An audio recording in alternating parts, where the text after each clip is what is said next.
La Belgique, le préservatif et le pape. La Belgique est le premier pays du monde à avoir condamné officiellement les propos de Benoît XVI, qui avait, je vous le rappelle, déclaré en Afrique que le préservatif aggravait l'épidémie du sida.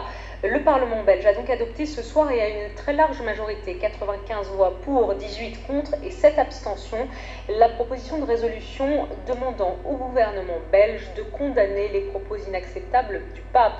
Et nous sommes en ligne avec Denis Ducarme. Bonsoir, vous êtes député du mouvement réformateur et vous êtes à l'initiative de cette motion.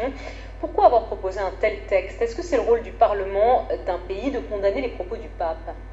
Bonsoir. En tout cas, le choix de réagir par voie diplomatique et de ne pas se limiter à une déclaration, une réaction politique simple était important pour nous, dans le sens où le pape, s'il est chef de l'Église catholique, est également chef de l'État Vatican. Nous avons un ambassadeur comme 170 pays auprès du Vatican, et nous pensons que lorsque le pape se rend en Afrique, où 25 millions de personnes sont malades du sida, avoir des propos qui indiquent que la distribution des préservatifs aggraverait l'épidémie est irresponsable. Nous le faisons savoir par voie diplomatique. Que va-t-il se passer maintenant? Qu'est-ce que vous espérez une fois que cette motion est passée au Parlement?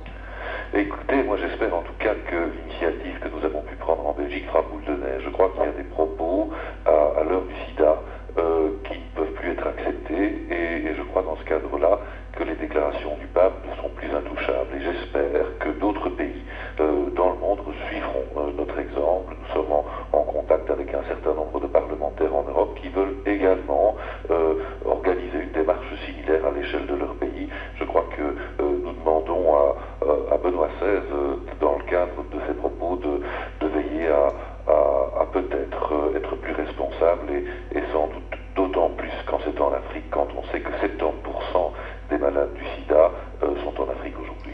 Vous dites que vous espérez que les propos du pape ne soient plus intouchables désormais. Concrètement, sur cette affaire-là, vous espérez qu'en faisant boule de neige, si plusieurs pays condamnent ainsi les propos de Benoît XVI, ils y reviennent? Vous pensez vraiment que ça peut marcher? Écoutez, moi je crois en tout cas que on parle de santé publique, on parle du sida.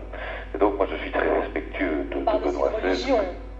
Non, on parle de santé publique quand vous abordez la question du sida, de l'épidémie du sida et de la manière dont il faut lutter contre cette épidémie.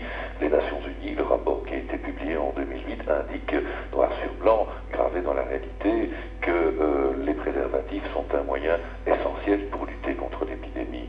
Donc quand Benoît XVI s'exprime par rapport à cette épidémie, il fait de la santé publique, je ne sais pas si c'est tout à fait son rôle, et je crois qu'il doit se cantonner peut-être un petit peu plus, dans le cadre en tout cas de cette maladie, à la sphère spirituelle. Merci beaucoup en tout cas Denis Ducarme. Je rappelle que vous êtes député du mouvement réformateur